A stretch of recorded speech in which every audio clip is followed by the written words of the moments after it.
Assalamualaikum warahmatullahi wabarakatuh. Bismillahirrahmanirrahim. Alhamdulillahirabbil alamin. Wassalatu wassalamu ala sayyidil mursalin wa ala alihi wa ashabihi ajma'in, amma ba'd. Yang sangat saya hormati bapak-bapak, ibu-ibu dan seluruh jamaah salat subuh rahimakumullah. Di akhir surah Al-Baqarah itu ada ayat yang bunyinya begini. Bismillahirrahmanirrahim. La nufarriqu baina ahadim mir rusulih. La nufarriqu baina ahadim mir rusulih. Jadi umat Islam itu adalah orang yang sejak awal sudah dididik untuk mencintai semua nabi dan rasul, dan tidak boleh membeda-bedakan antara nabi yang satu dengan nabi yang lain dalam hal keimanan. Ya, dalam hal keimanan. La nufarriqu baina hadim mir rusuli. Kita beriman kepada Kanjeng Nabi Muhammad SAW, tetapi kita menolak atau tidak suka, ya, tidak suka atau tidak respect dengan umpama Nabi Yakub umpama. Mengapa? Loh, karena Nabi Yakub itu nabi yang kemudian menurunkan Yahuda. Nah, Yahuda itu yang kemudian melahirkan Yahudi itu dan Bani Israel itu.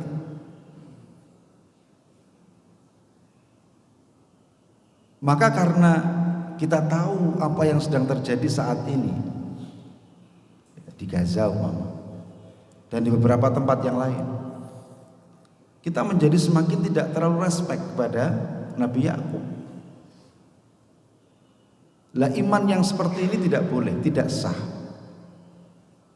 Kita mengimani Nabi Muhammad tapi kita tidak respect, bukan tidak iman, tidak respect saja itu sudah gak boleh. Itu artinya bahwa iman kita itu naqis, kurang, berkurang. Kita beriman kepada Nabi Muhammad, tapi kita juga pada sisi yang lain kita tidak terlalu suka, nggak terlalu respect kepada Nabi Musa umpama, seorang nabi yang pernah membebaskan Bani Israel. Jadi kalau dalam Al-Quran itu sering disebut itu adalah Yahudi, Nasrani dan Bani Israel. Itu sebenarnya mereka semua adalah satu ibu, satu bapak, lahir dari satu ibu, yakni ketemu pada Nabi Ibrahim alaihissalam. Kalau Bani Israel itu ya berarti ya, Bani itu kan anak Israel. Bani Israel itu nama orang. Siapa dia? Min dzurriyyati Yaqub. Dan Yakub itu ada, Nabi Yakub adalah keturunan dari Nabi Ishak. Nabi Ishak putra Nabi Ibrahim. Yahudi itu siapa? Yahudi juga keturunan min dzurriyyati Yaqub. Dari siapa? Dari Yahuda. Orang yang pernah mengatakan la taqtulu Yusufa wa alquhu fi ghayabatil jub yaltaqithu ba'dus sayyarah. Jadi kalau kita meruntut ke sejarah, Bapak dan Ibu sekalian yang saya hormati, kalau kita meruntut sejarah, sebenarnya orang Yahudi dan Bani Israel itu orang baik. Makanya sampai Allah mengatakan wa anni faddaltukum 'alal alamin. Awalnya orang baik, meskipun mereka juga pernah berdosa. Apa itu? Mereka merencanakan untuk membunuh Nabi Yusuf. Tapi satu dari saudara mereka mengatakan, yakni Yahuda yang kemudian menjadi nenek moyang orang Yahudi sekarang ini, la taqtulu Yusufa, jangan dibunuh Yusuf, karena mereka akan merencanakan membunuh. Jangan dibunuh. Tapi wa alquhu fi ghayabatil jub, buang saja dia di dasar sumur.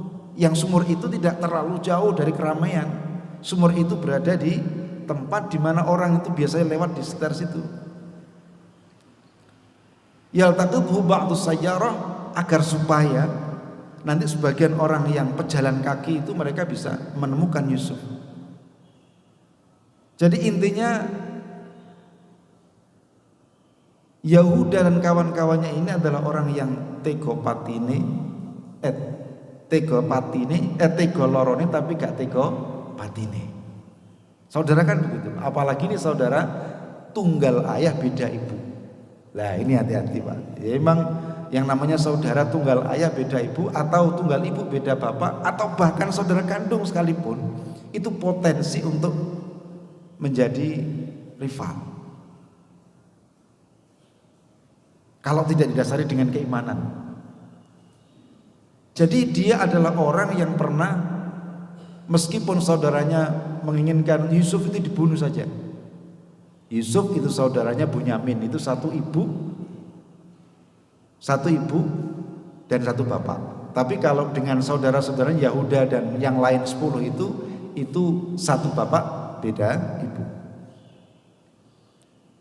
Jadi dia adalah orang baik. Meskipun awalnya Yahuda itu sempat berdosa, tapi dia adalah orang baik yang setidaknya ya, menyelamatkan Yusuf dari upaya pembunuhan. Nah, makanya sampai sekarang ini kan kita tuh gregetan Pak dengan orang Yahudi dan Nasrani. Orang Yahudi dan Bani Israel. Gregetan kita. Gregetan itu apa ya? Marah kita. Tapi meskipun demikian sebagian kecil dari mereka itu masih ada yang membela dan percaya kepada Islam. Makanya yang menyelamatkan, yang mengingatkan mamanya Nabi itu adalah seorang pendeta namanya Buhairo. Ada yang membacanya Bahiro, ada yang membacanya Buhairo. Itulah orang Yahudi. Orang Yahudi. Nah, Bani Israel yang sekarang ini yang tinggal di Israel itu negara. Israel yang ada saat ini itu bukan sebuah suku saja, tapi itu adalah nama negara yang dibentuk pada sekitar tahun 42 atau 43 nanti. Jadi apakah beda Bani Israel sekarang ini, Bani Israel Yahudi dengan negara Israel?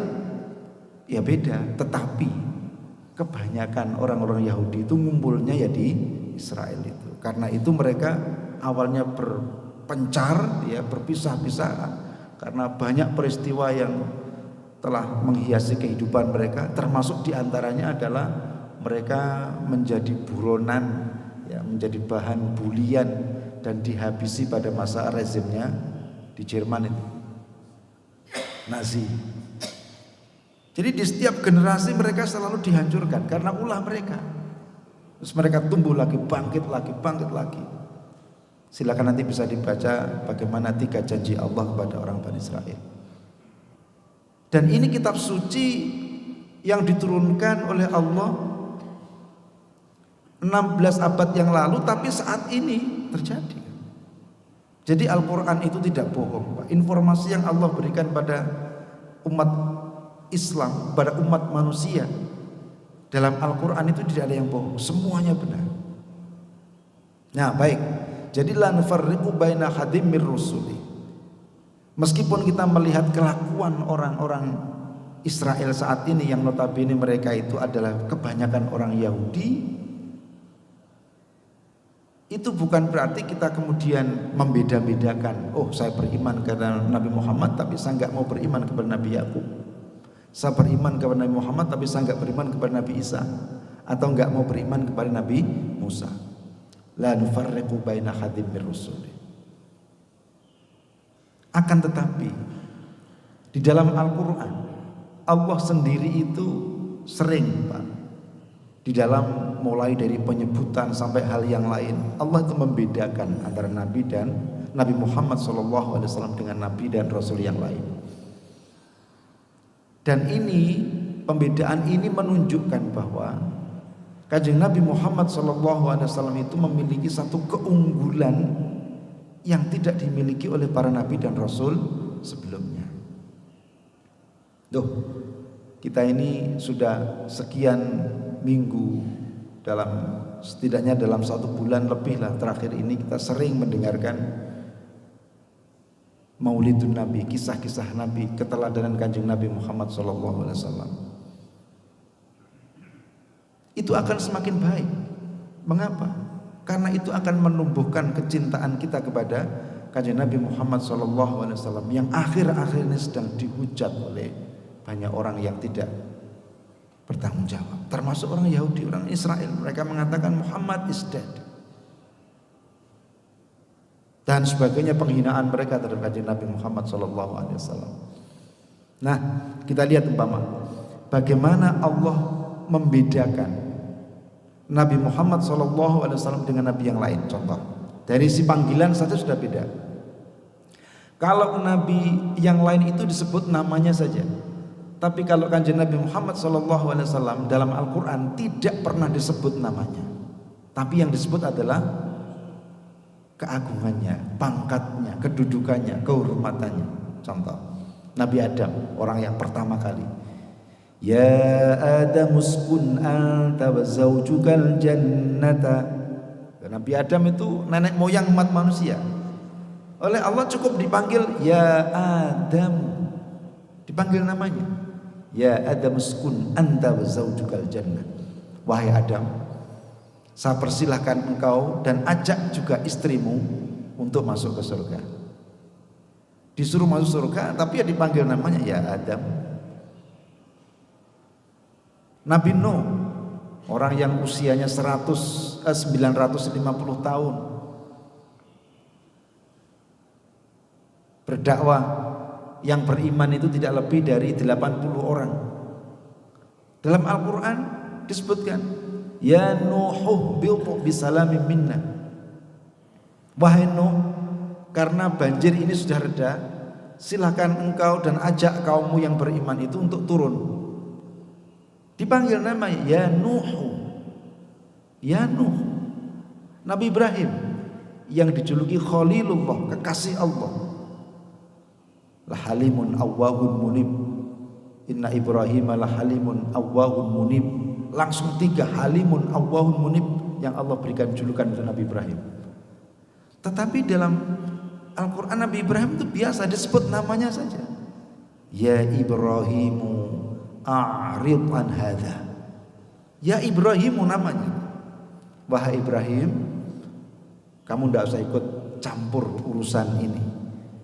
Karena ketika Allah sudah memberikan ketetapan bahwa Allah akan mengadab umatnya Nabi Lut, yang Nabi Lut itu masih keponakan Nabi Ibrahim.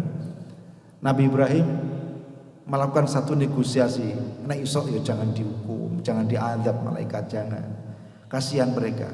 Siapa tahu nanti di antara mereka akan muncul generasi yang akan beriman kepada Allah. Tapi karena sudah keterlaluan Pak umatnya Nabi Lut itu, maka Nabi Lut umatnya pun diadab. Dan Nabi Ibrahim kemudian ikut menegosiasi, kemudian diingatkan oleh Allah, ya Ibrahim a'rid an hadza. Dipanggil namanya.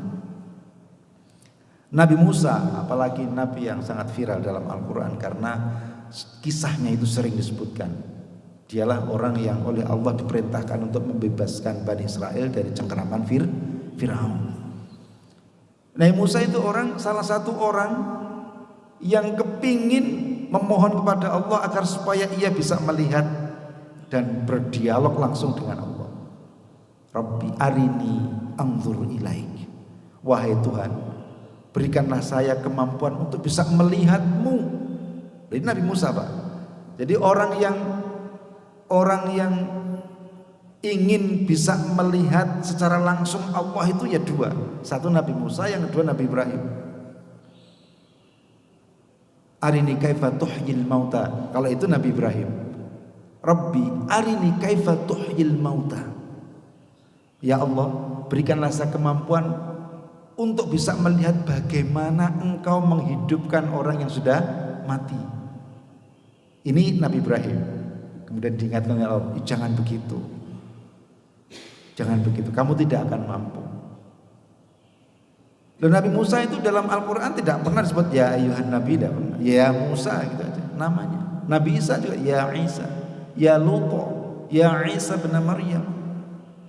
Tapi kanjeng Nabi Muhammad SAW, sekali lagi ini perlu kita bahas berulang-ulang karena dalam rangka agar muncul sebuah kecintaan kita kepada kanjeng Nabi Muhammad SAW dan tidak terpengaruh sedikit pun oleh hujatan orang-orang yang tidak menyukai.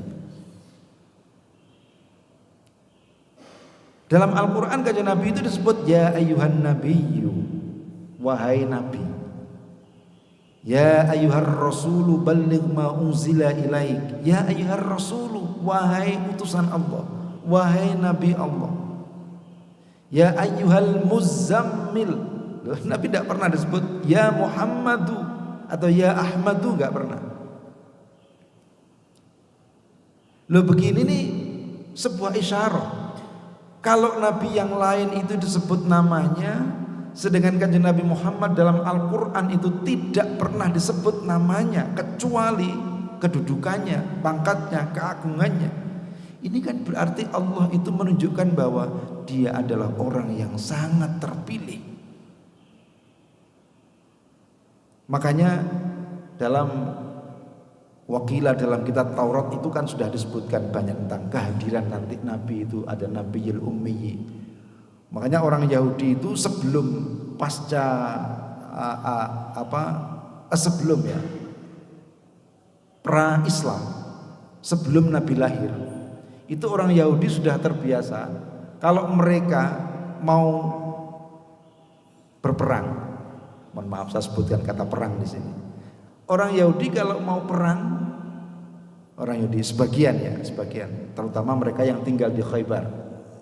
Kalau mereka mau perang, ini sebelum Islam datang, sebelum kanjeng Nabi lahir, itu mereka selalu bersumpah, berwasilah kepada kanjeng Nabi.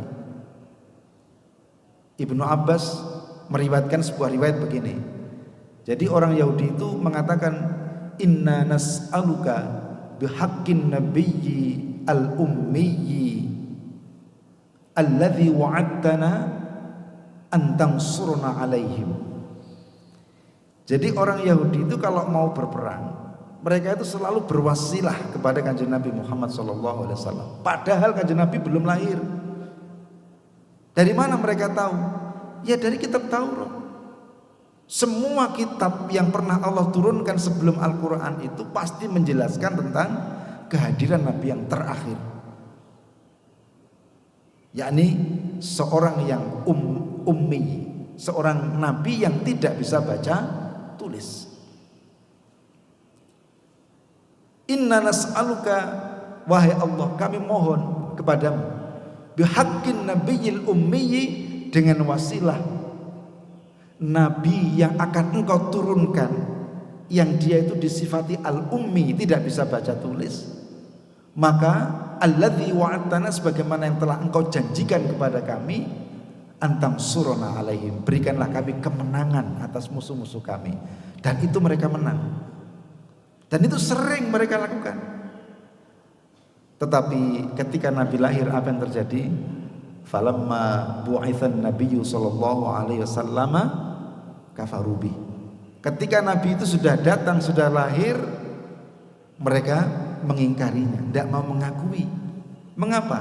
Karena Nabi yang terakhir itu ternyata dari bangsa Arab. Sedangkan mereka itu bukan dari bangsa Arab. Bukan dari bangsa Arab. Tapi masih saudara. Dari mana? Dari ketemu ke Nabi Ibrahim. Nabi Ibrahim punya dua anak, yang pertama Ishak, yang kemudian munculkan Yakub, Yahuda, Yusuf, kemudian sampai Nabi Musa. Dan Bani Israel itu kan paling banyak Pak nabinya.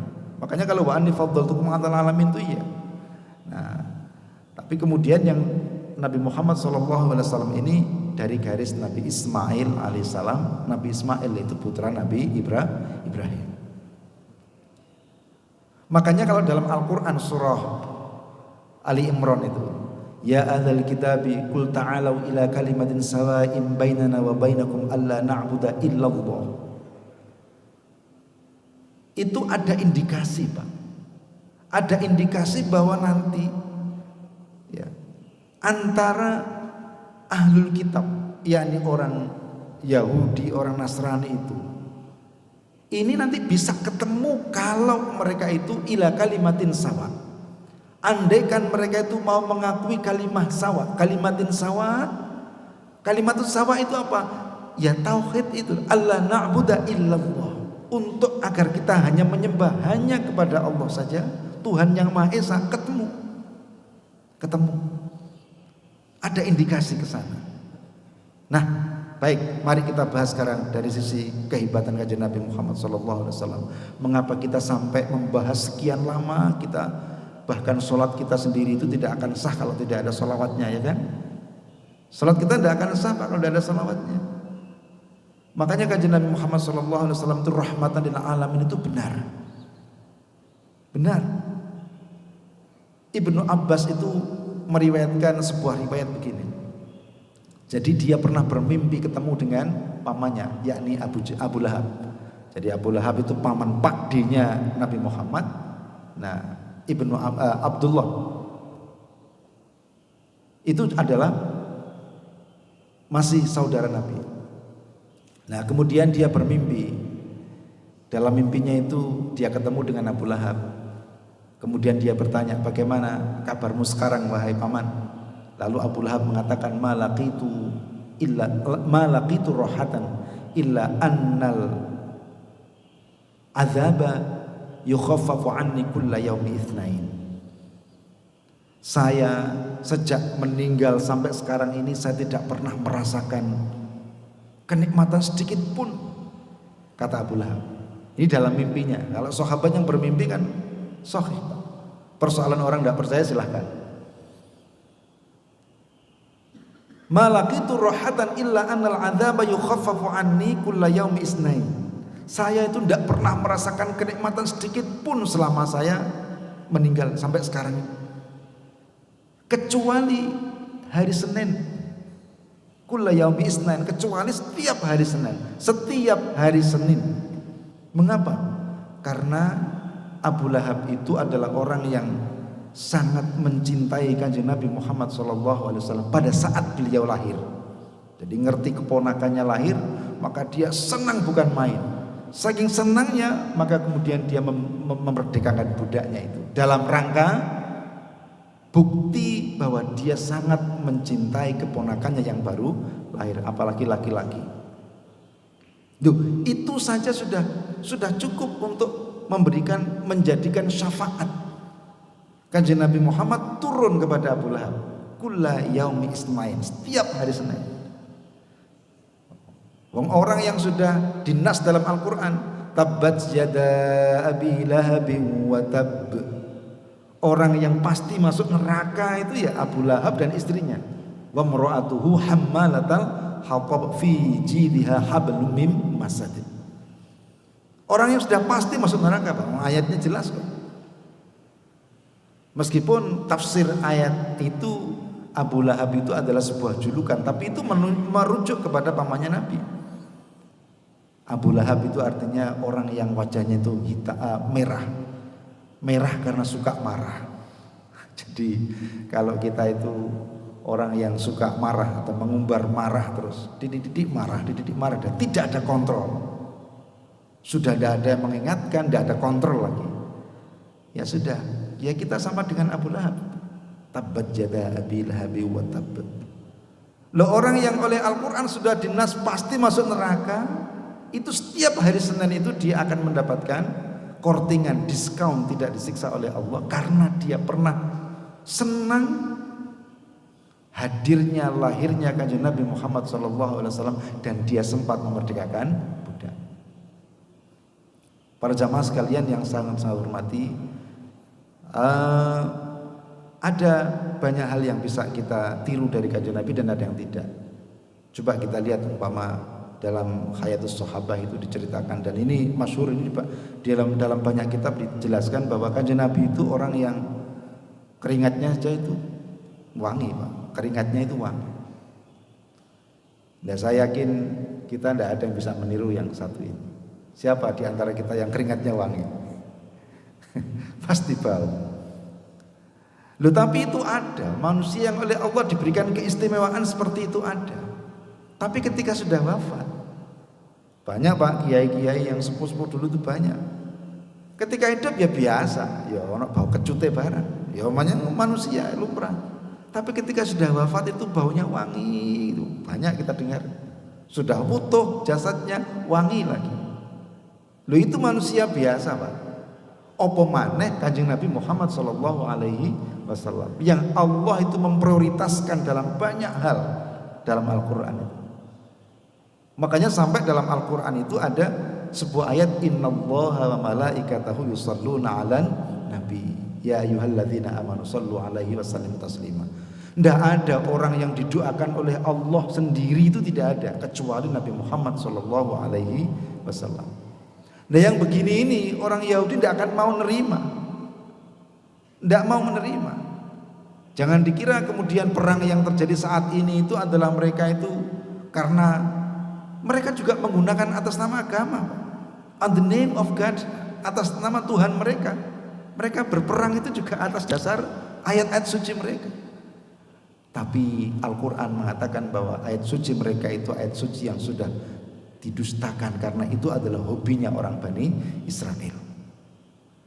Nah, di antara hal yang tidak bisa kita tiru dari Kanjeng Nabi adalah Kanjeng Nabi itu kalau pernah berdoa Allahumma ahyini miskinan wa amisni miskinan wahsyurni ma'a zumratil masakin. Ya Allah, hidupkanlah saya dalam keadaan miskin, matikan saya dalam keadaan miskin, dan kumpulkan saya nanti di akhirat bersama dengan zumratil masakin, bersama dengan kelompok orang-orang miskin. Ini adalah di antara doa yang saya kira kita tidak akan berani Pak berdoa. Berani Pak jangan berdoa Allahumma ahyini miskinan.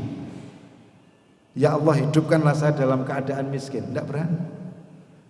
Loh berarti Nabi itu miskin? Tidak. Nabi itu kaya raya. Kaya raya. Lawang pedagang sudah menjadi berdagang di luar negeri itu sudah mulai tahun usia 12 tahun sampai 25 tahun Pak. Lah iku cara uang, cara harta sudah berapa miliar yang dikumpulkan itu. Nabi itu kaya. Dan ini kita bisa membuktikan bahwa kalau Nabi itu kaya adalah dari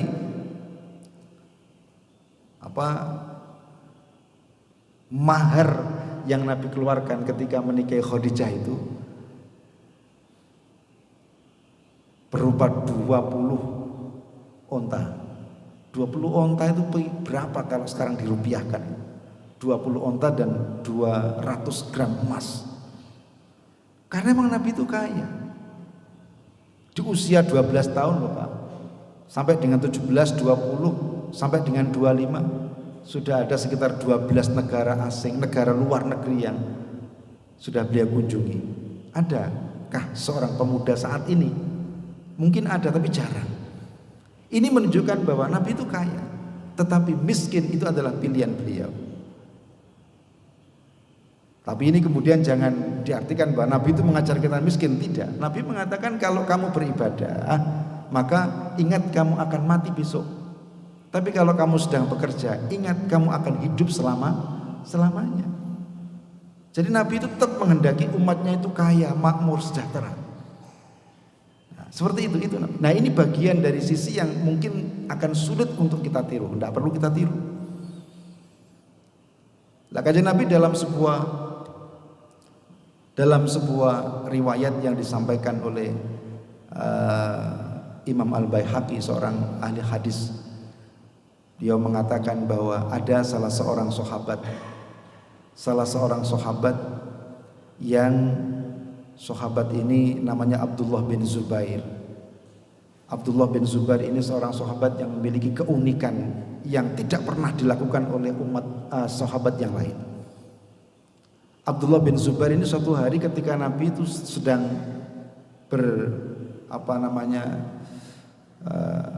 mengeluarkan darahnya itu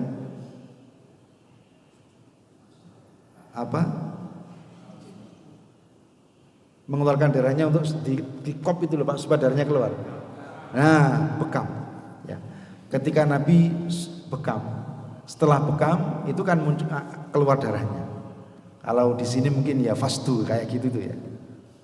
Fasdu, dikeluarkan darahnya, darah kotornya. Kemudian Nabi mengatakan kepada Abdullah bin Zubair, tolong buangkan darah saya ini. Oleh Abdullah bin Zubair, darah itu tidak dibuang, tapi diminum. Darah Kanjeng Nabi itu diminum oleh Abdullah bin Zubair. Yang Abdullah bin Zubair ini adalah sahabat yang kesehariannya itu tinggal bersama dengan Rasulullah. Sampai segitunya. Nah, tolong jangan difahami dalam perspektif fikih, Pak. Kalau ini kita fahami dalam konteks atau dalam perspektif fikih, ya haram, Pak. Darah siapapun ya haram, darah kok diminum.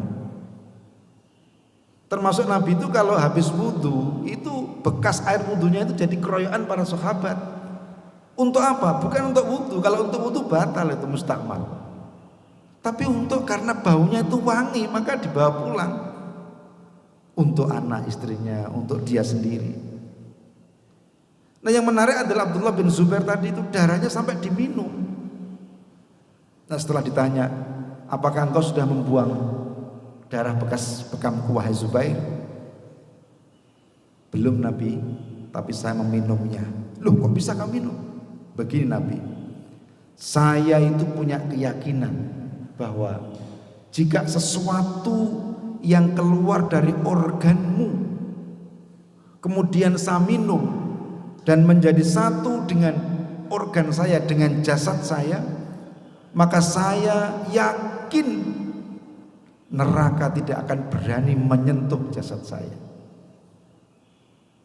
Loh, sampai segitunya, Pak. Jadi memahami ini dalam perspektif tasawuf. Dan ini hanya berlaku untuk Kanjeng Nabi saja, bukan untuk yang lain.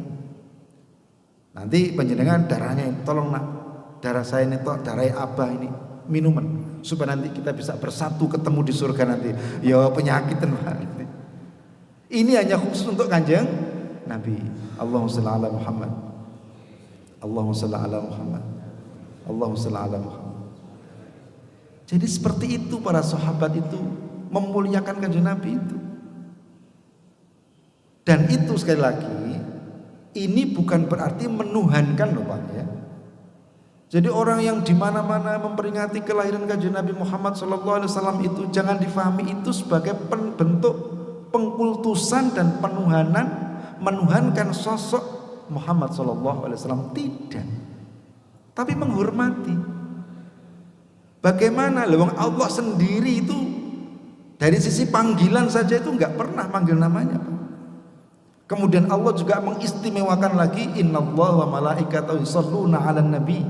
Terus perintahnya, ya ayyuhalladzina amanu shallu 'alaihi wa sallimu taslima. Loh, kok kita tidak mau menghormati beliau? Bahwa beliau adalah manusia biasa, iya. Tetapi manusia yang dipilih oleh Allah.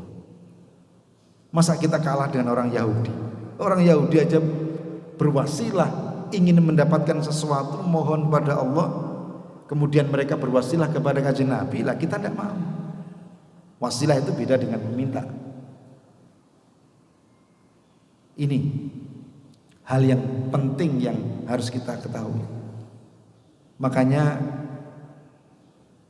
nah, kalau kemudian bentuk dari Maulidun Nabi, orang memperingati kelahiran Kanjeng Nabi dengan cara-cara, ada yang pakai selamatan, ada macam-macam, itu bentuk tradisi Pak. Kalau seperti itu sudah tradisi. Yang namanya tradisi itu ya tentu ada kalanya baik, ada kalanya tidak baik. Sholawatan tapi di tengah malam, ya sama saja Pak.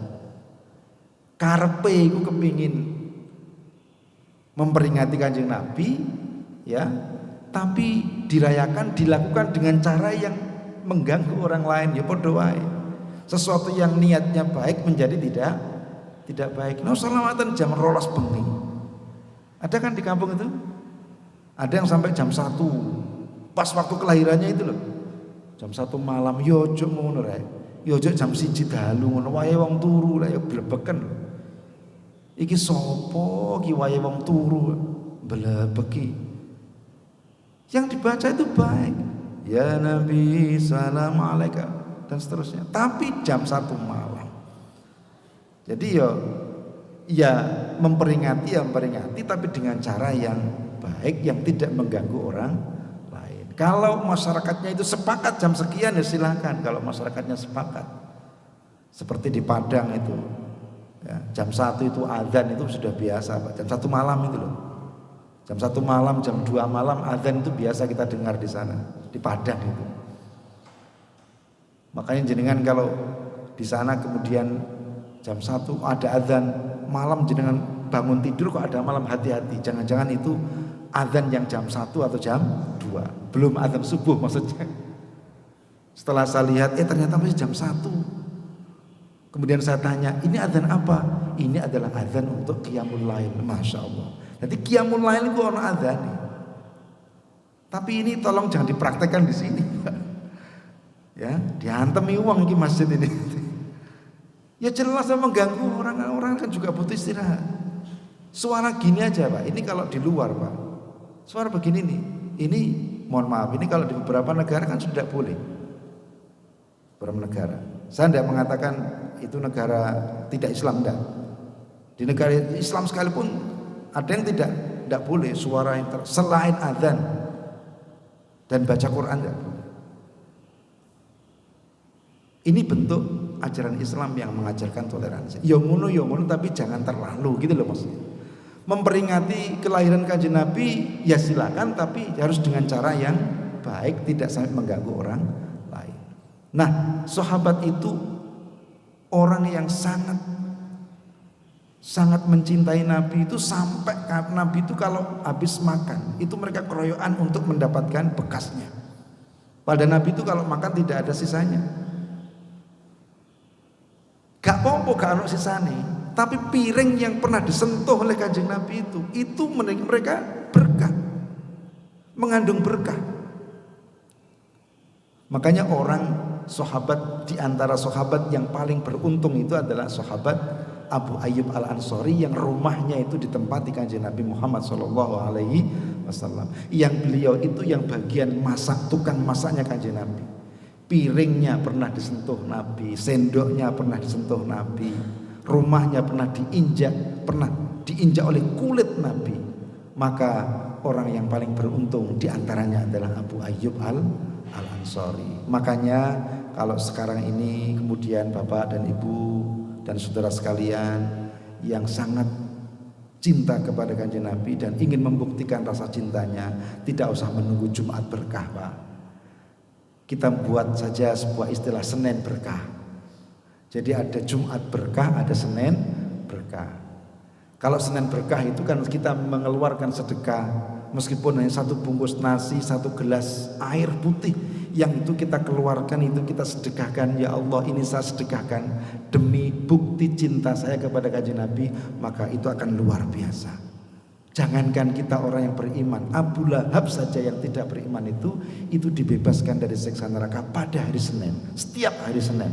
Apalagi kalau kita setiap hari itu membaca sholawat untuk beliau, dan setiap hari Senin kita bersedekah, walau meskipun hanya 1 piring nasi, 1 bungkus nasi dan 1 gelas air, yang itu kita sedekahkan dalam rangka bukti cinta kita kepada Kanjeng Nabi Muhammad SAW. Keyakinan kita adalah bahwa semua yang kita keluarkan untuk Kanjeng Nabi itu pasti berkah, pasti berkah, pasti berkah.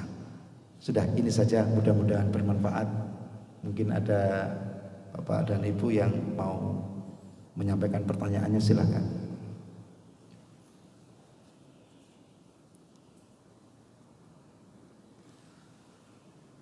Kalau tidak ada, ya monggo.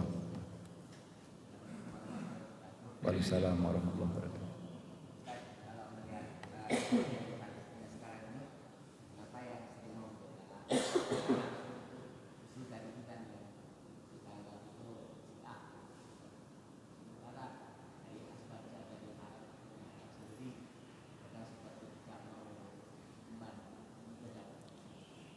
Iya. Ini kasus Palestina Pak ya? Iya, kita Saya juga kalau seperti ini saya nggak bisa jawab Pak, karena ini kompleks ya. Tapi sedikit yang saya baca, yang saya ikuti. Saya ini mengikuti tapi nggak terlalu nanti karena sedih Pak. Kalau sudah lihat anak kecil yang kepalanya hilang, hancur itu nggak tega. Nggak saya lihat Pak gitu terus. Yang saya baca itu headline-nya saja berita. Nah, jadi mengapa orang Iran dalam kasus Gaza ini Pak, mohon maaf ini sensitif ya. Tapi kalau di Indonesia tidak, karena ini saudara kita. Yang bela umat Islam di Palestina itu adalah orang-orang Islam saudara kita yang ada di Iran. Yang notabene Iran itu adalah dianggap sebagai orang Syiah. Loh, kawan saya ini pernah ikut MTQ di Iran Pak. MTQ di Iran. Kawan saya orang Jombang ikut MTQ di Iran. Di sana itu masalah orang Iran itu kedatangan kita saudaranya dari Indonesia itu luar biasa. Marhaban ya akhi, marhaban ya akhi min Indonesia. Selamat datang wahai saudaraku dari Indonesia. Dirangkul-rangkul Pak. Terus ditunjukkan jalan mau kemana ditunjukkan. Wah, memang mereka kan secara ekonomi mereka kaya tuh Pak, orang Iran itu. Kaya. Mereka itu kalau ada saudaranya yang datang itu mereka hormat sekali. Terlepas dari ada orang menuduh ya itu kan Syiah. Mereka itu punya motivasi agar mereka masuk Syiah. Lah ini kebablasan Pak. Mau ono wong sing niate apik lho kok sing salahno itu. Ya kan? Jadi kawan-kawan kita yang MTQ di sana itu dihormati benar di sana itu. Senang mereka punya saudara dari Indonesia ini senang. Adapun persoalan Syiah itu persoalan lain Pak. Jadi Syiah itu sebenarnya ya imamnya, ya nabinya tetap Nabi Muhammad Pak. Cuman mereka lebih mengunggulkan Nabi Sayyidina Ali. Tapi mereka mengakui kajian Nabi Muhammad SAW. Kalau ada yang mengatakan bahwa Qur'annya bukan mushaf bukan mushaf Utsmani yang sedang kita baca saat ini, itu hanya bagian kecil dari orang-orang yang tidak bertanggung jawab saja. Nah, mengapa kemudian dunia Arab itu tidak ikut bantu, sedangkan yang bantu justru dari Iran? Ini saya kira wilayah politis, saya tidak berani terlalu jauh. Kita kan hanya melihat dari kulitnya. Siapa tahu negara-negara Arab itu di balik itu mereka juga melakukan satu negosiasi dengan orang-orang di Palestina, orang Muslim di Palestina, terutama di Gaza, untuk bisa membebaskan mereka dan mengusir orang Israel dari negaranya. Kita nggak tahu Pak. Itu adalah permainan politik yang bisa cantik ya, bisa jadi seperti itu. Karena nanti taruhannya adalah bangsa Arab. Bangsa Arab itu ya dari Ismail. Nah kalau mereka dari Ishak, tadi saya dulur sak jane ngono. Asalkan mereka mau mengakui kanjeng Nabi Muhammad SAW sebagai nabi terakhir, finish Pak, saudara. Jadi seperti itu. Ya mudah-mudahan kita berdoa. Yang pertama, semua saudara-saudara kita yang ada di Gaza, di Palestina, yang wafat saya yakin syahid, semoga syahid. Yang masih hidup semoga diberikan kesabaran, ketabahan. Yang pejuang-pejuangnya semoga diberikan kemenangan. Apa yang bisa kita lakukan Pak? Kita mau datang ke sana, tambah ngerepoti Pak. Kita ke sana itu mau bawa apa? Di sana itu musuhnya bom. Kita membawa celurit, kita membawa tombak. Ya setor nyawa Pak. Belum lagi dengan kita ngerepoti yang di sana. Ya. Maka cukup kita mau mendonasi. Donasi itu juga sebagian nanti dicurigai. Kita mendonasikan untuk saudara-saudara kita di sana. Nanti aliran dana dari mana? Dari ini. Loh, kena lagi. Padahal kita itu murni ingin bantu saudara kita. Makanya cara yang paling mudah adalah kita doakan mereka semoga diberikan kemenangan oleh Allah. Dan semoga musuh-musuh Allah itu dilaknat oleh Allah dan diberikan kekalahan. Dan saya yakin bahwa janji Allah bahwa Allah akan menghancurkan mereka di akhir zaman nanti itu pasti. Karena yang dua sudah terbukti. Dan janji Allah itu bukan hanya persoalan orang Israel saja Pak. Janji Allah yang sudah terbukti itu banyak sekali.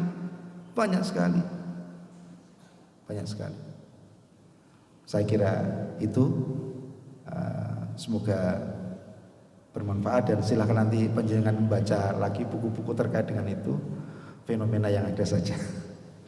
Nanti kalau saya jawab ijonek salah tambah gak karu-karuan. Silakan satu lagi mungkin. Ya, silakan Bapak nggih.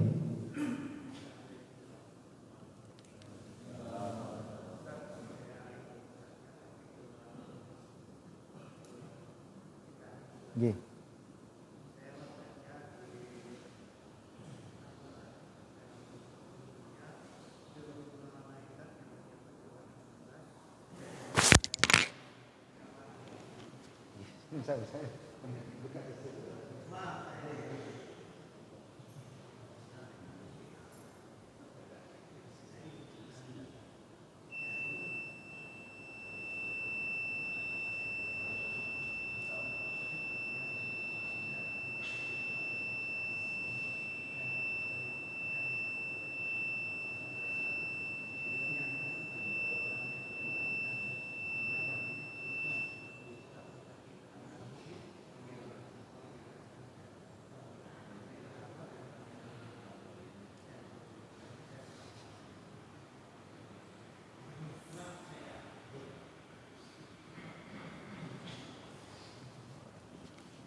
Ada sebuah pertanyaan yang cukup bagus, bahwa menurut keterangan Al-Quran dan hadis itu orang dicabut nyawanya itu macam-macam. Ada yang Allah mencabutnya dengan cara yang sangat keras, jadi seperti pohon yang dicabut dari akarnya mak jedul gini, sakit kan Pak, itu dipaksa cabut paksa sakit. Ada juga yang Allah mencabutnya dengan cara yang halus, pelan-pelan, ya, dengan cara yang pelan-pelan. Siapakah mereka? Ya pasti mereka yang dicabut nyawanya dengan cara yang menyakitkan itu adalah orang-orang yang tidak beriman. Sedangkan orang yang dicabut nyawanya dengan cara yang halus, yang pelan-pelan itu adalah orang-orang yang beriman pada Allah Subhanahu wa Ta'ala. Saya itu kalau sudah bahas masalah satu ini saya enggak terlalu berani, Pak. Enggak terlalu berani. Saya bahas masalah kematian tuh enggak terlalu berani. Karena manusiawi, saya ini manusia, jadi takut mati. Ya, takut mati. Saya yakin penjenengan juga takut mati. Ya udah. Makanya kalau bahas ini ya perlu kita bahas kadang. Tapi saya secara pribadi enggak terlalu berani untuk bahas. Ada orang yang kalau penjenengan melihat banyak orang yang sedang sujud kemudian tiba-tiba diambil. Nah, itu saya kira adalah kematian yang indah. Kematian yang indah. Ada orang yang sedang baca Quran tiba-tiba, itu kematian yang indah. Dan itu rezeki, Pak. Itu rezeki. Durung karuan, belum tentu seorang kiai, kata orang, seorang kiai besar umpama atau ulama yang besar, ulama dunia, meninggalnya itu dengan cara seperti itu belum tentu, Pak. Kadang tukang sapu masjid itu yang bisa seperti itu. Karena apa? Allah itu melihatnya manusia kan sama, memberikan rezeki kepada orang yang dikehendaki. Tapi bukan berarti orang yang mati karena sakit di rumah sakit itu terus itu karena disiksa Allah, enggak, Pak. Karena sakit sendiri itu adalah bagian dari membersihkan dosa. Gitu. Nah, saya tambahin sedikit saja, tidak lebih dari 3 menit. Saya teringat dengan Umar bin Khattab dengan Sayyidina Ali. Ya, Sayyidina Ali itu kan orang yang gemes melihat Umar bin Khattab itu orang kok kewaku nih kayak gitu. Wis kewaku, ya tuh, keras, ya, gak kena diluk belas tuh. Itu Sayyidina Umar bin Khattab. Nah, Sayyidina Ali itu ketika Sayyidina Umar bin Khattab meninggal itu pernah kepingin ngerti, penasaran, kira-kira uang sing keras kok Sayyidina Umar gitu itu berani pun enggak menantang Mungkar Nakir. Ternyata ketika setelah Umar bin Khattab wafat, kemudian Sayyidina Ali berdoa kepada Allah supaya mukasyafah, supaya bisa diperlihatkan, diperdengarkan bagaimana dialog antara Umar dengan Mungkar dan Nakir. Benar, Pak. Ketika sudah wafat kemudian ada datanglah 2 orang Mungkar dan Nakir dengan wajah yang menakutkan, ya, dengan mata yang mendelik, menakutkan pokoknya. Tiba-tiba Sayyidina Umar itu mengatakan, awakmu itu sapa? Awakmu sapa? Loh, masa awakmu gak ngerti aku? Kamu ndak tahu saya. Loh, malaikat mungkar nakir man anta? Loh, dijawab, awakmu gak ngerti aku dah. Kamu ndak tahu saya. Loh, sapa awakmu? Siapa kamu? Saya ini adalah kawannya kekasih Allah Muhammad. Wakila, sejak saat itu Pak, sejak saat itu mungkar dan nakir itu nggak berani, ya artinya milih-milih orang. Nek wong sing apik, orang yang beramal soleh, orang yang soleh yang meninggal itu dia datang dengan wajah yang menyenangkan. Kalau yang datang itu adalah orang yang tidak beriman, maka dia datang dengan wajah yang menakutkan. Sayyidina Umar kok dilawan? Saya kira itu biasa saja dalam kajian tasawuf. Mengapa? Mungkar dan nakir kan juga manusia. Mungkar dan nakir kan juga makhluk Allah menurut saya. Makhluk Allah. Wong Sayyidina Umar itu orang yang dalam banyak kisah itu disebutkan orang yang pernah nyurati Sungai Nil gitu. Sungai Nil kan pernah enggak keluar airnya itu. Itu pernah disurati oleh Umar bin Khattab. Teksnya pernah saya tulis, teks suratnya itu. Teks suratnya itu ditulis. Kemudian surat ini tolong sampaikan kepada Nil. Nil itu maksud Sungai Nil. Maksudnya lemparkan ke Sungai Nil. Di surat itu intinya, wahai Nil, kalau kamu mengalirkan airmu itu karena kemauanmu sendiri, silahkan, engkau tidak usah mengalirkan airmu. Kering tidak apa-apa. Tapi kalau yang mengalirkan airmu itu adalah Allah, atas izin Allah, maka saya khalifahmu, padahal ke sungai loh Pak. Khalifahmu memerintahkan kepada engkau mengalirlah sedia kala, seperti sedia kala.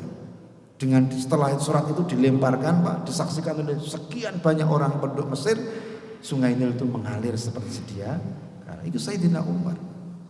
Apalagi Kanjeng Nabi Muhammad sallallahu alaihi wasallam. Jadi orang itu kalau memahami semuanya itu adalah makhluk Allah itu kemudian menjadi setidaknya lebih ringan. Contoh, siapa yang tidak merinding ketika melihat pocong? Siapa yang tidak merinding ketika lewat di pekuburan? Sak kendel-kendele wong tuh lewat di kuburan pasti merinding kan? Kemudian tiba-tiba ada pocong lewat, seret, merinding Pak. Ulu iki jemborok kabeh.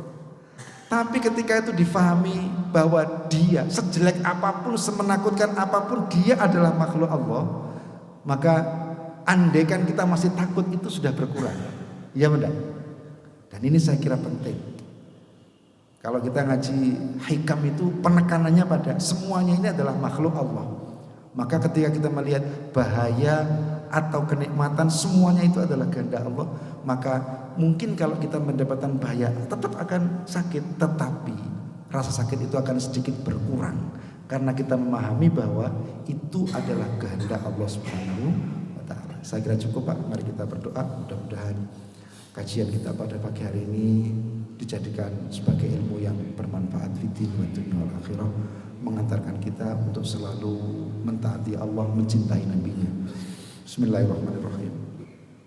Allahumma salli ala Muhammad wa ala ali sayyidina Muhammad walhamdulillahi rabbil alamin. Allahumma ighfir lana dhunubana wa liwalidina warhamhum kama rabbawna shighar. Allahumma ighfir lil mu'minina wal mu'minat wal muslimina wal muslimat al ahya'i minhum wal amwat.